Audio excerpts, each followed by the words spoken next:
اور دوسری بات یہ میں کہا کرتا ہوں، نبیوں کی ترتیب اگر دیکھو تو سلسلہ یوں ہی چلتا آ رہا ہے۔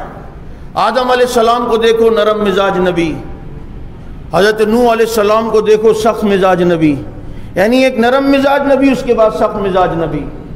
حضرت شیش کو دیکھو نرم مزاج نبی، حضرت داؤد بڑے جنگجو تھے، سخت مزاج نبی۔ حضرت ابراہیم کو دیکھو نرم مزاج نبی، حضرت موسیٰ کو دیکھو بڑے سخت مزاج نبی۔ اب اس سخت مزاج نبی کے بعد حضرت عیسیٰ آئے، بڑے نرم مزاج تھے، لیکن چونکہ آسمانوں پہ چلے گئے تو فوراً پھر اس کے بعد نبی ہمارے 500 سال بعد آئے، تو ہمارے نبی نرم مزاج نبی۔ موسیٰ علیہ السلام اس سے پہلے آئے، سخت مزاج نبی، ہمارے نبی بڑے نرم مزاج نبی۔ ترتیب یوں تھی کہ ایک نرم مزاج، ایک سخت مزاج، نرم مزاج، ایک سخت مزاج۔ موسیٰ علیہ السلام سخت مزاج، ہمارے نبی نرم مزاج۔ اب اگر نبوت کا سلسلہ چلتا تو ضرورت تھی کہ ایسا نبی ہو جو سخت مزاج ہو، اور اشدہم فی امر اللہ عمر، اس معاملے میں عمر سخت مزاج ہے، اس لیے فرمایا لو کان بعدی نبی لکان عمر، میرے بعد کوئی نبی ہوتا تو، کیونکہ نرمی اور سختی یہ ساتھ چلے تو کام بنتا ہے۔ سارے ہی تبلیغی بن جائیں تو یہ بھی مشکل ہے، سارے ہی سپاہ صحابہ والے بن جائیں تو یہ بھی بہت مشکل ہے۔ ہاں دونوں ٹھنڈی گرم تاریں مل کے چلیں گی تو ایمان کا بلب جلتا رہے گا، ہدایت کا بلب جلتا رہے گا۔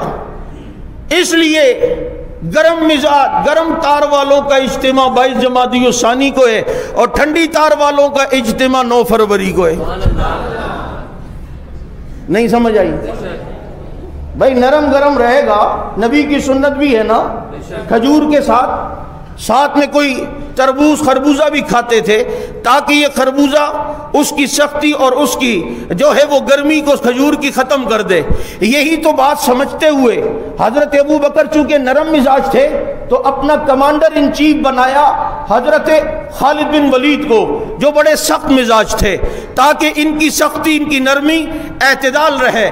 وہاں جب حضرت عمر کا دور آیا تو حضرت عمر چونکہ سخت مزاج تھے تو اپنا کمانڈر ان چیف بنایا تو ابو عبیدہ بن جراح رضی اللہ عنہ کو، جو وہ بڑے نرم مزاج تھے، تاکہ ان کی سختی، ان کی گرمی اور ان کی نرمی یہ آپس میں بالکل معتدل سلسلہ چلے۔ ابو بکر صدیق نرم مزاج، خالد ابن ولید ان کا کمانڈر سخت مزاج، حضرت عمر سخت مزاج، ان کا کمانڈر ابو عبیدہ بن جراح نرم مزاج۔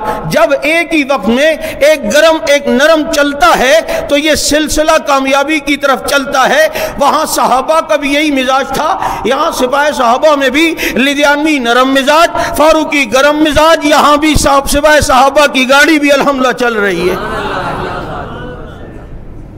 تم دونوں کو کہہ دو کہ وہ بھی ایسے بیان کرے تو یہ ذرا آپ غلط سمت لے کے جا رہے ہیں۔